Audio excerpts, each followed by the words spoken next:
Hey guys, so I'm here with my friends, and we just got out of seeing Morbius, starring Jared Leto, Matt Smith, and I gotta say, there has been a lot of bad reviews out. There's been a lot of reactions that haven't been necessarily good for this film and for the future of the Morbius character. No! God, please, no! No! No! No! But I am here to say, in my honest opinion, don't hate me, I actually had a fine time with this film.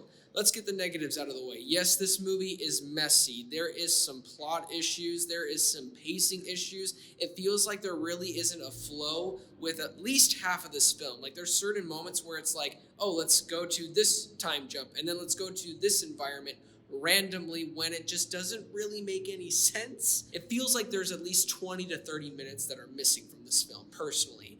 And I would really like to see that full cut of this film. Would really like to see the full cut of the movie. And it's a shame because it feels like the studio definitely did meddle with this film. But I gotta say, Jared Leto, he did a fine job. He wasn't like terrific, but he wasn't bad.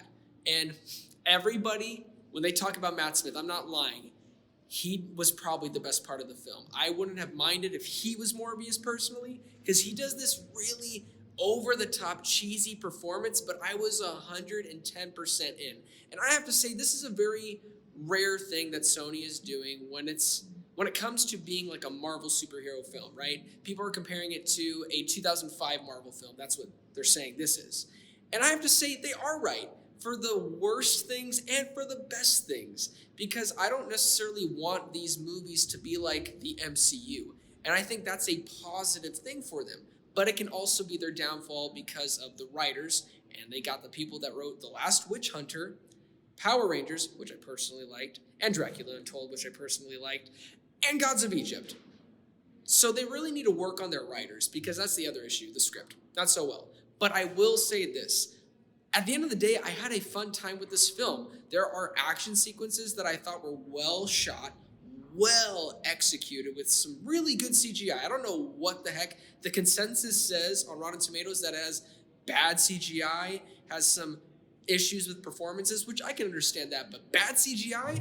I've seen some really bad CGI in film, and this was actually really top notch. I don't know what the heck these critics were smoking, but it wasn't something good, because what I was noticing was really solid special effects. When it comes to the vampire lore, they don't really get into it that much, but what they show is fine, and maybe they'll introduce more elements of, the vampire stuff later on. The last thing that I really wanted to mention was the character development between Matt Smith and Jared Leto's arc. I really dug it. And I really felt the impact, especially with the past sequence when they were kids to when they're adults. Yeah, I wish, like I said, I feel like there was 30 minutes cut from this film.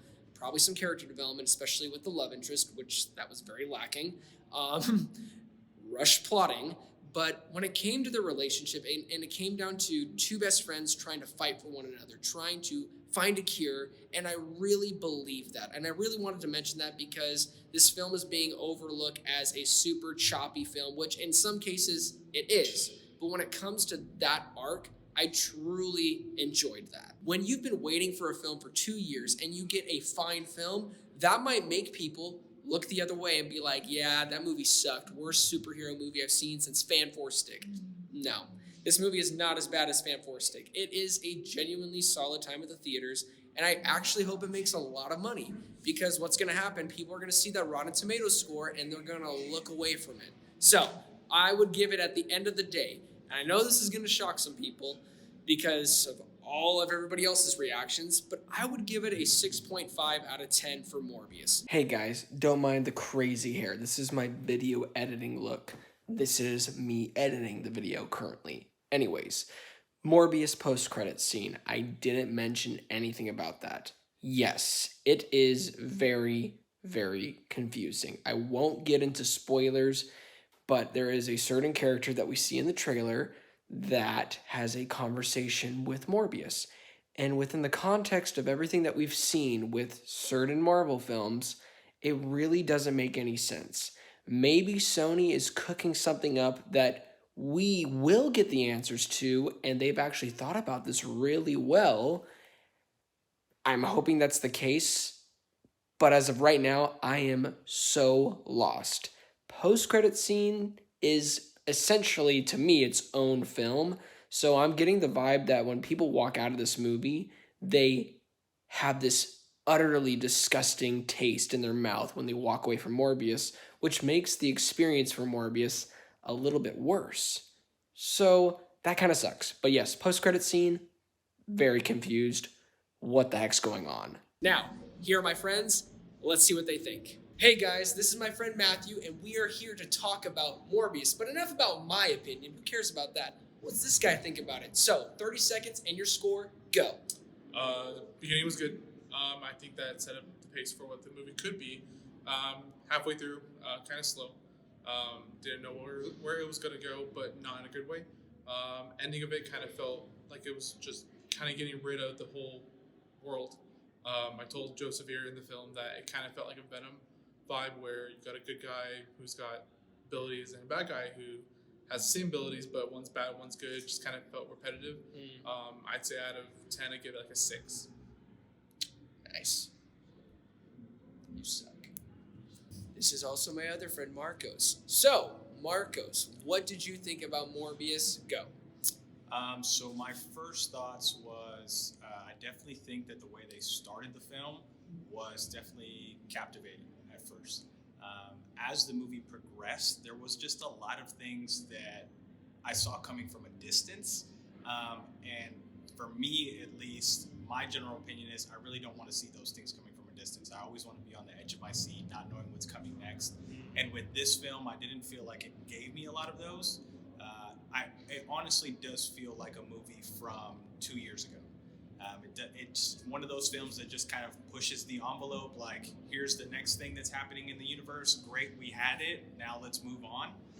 So definitely something to look forward to.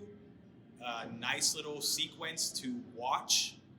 More like a one-time deal, not necessarily, watching it over and over again. But that was just kind of my general thoughts. Okay, out of 10. Out of 10, I would give it a solid 6.8.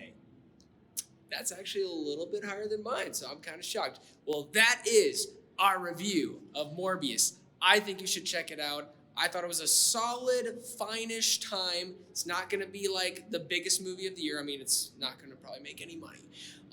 But you should support it because I actually want a sequel. So please check out Morbius this weekend. And also, don't forget to like and subscribe. But most importantly, don't forget to be blessed. Matthew, get over here. Get over here and do the blessed sign. All of us. Blessed.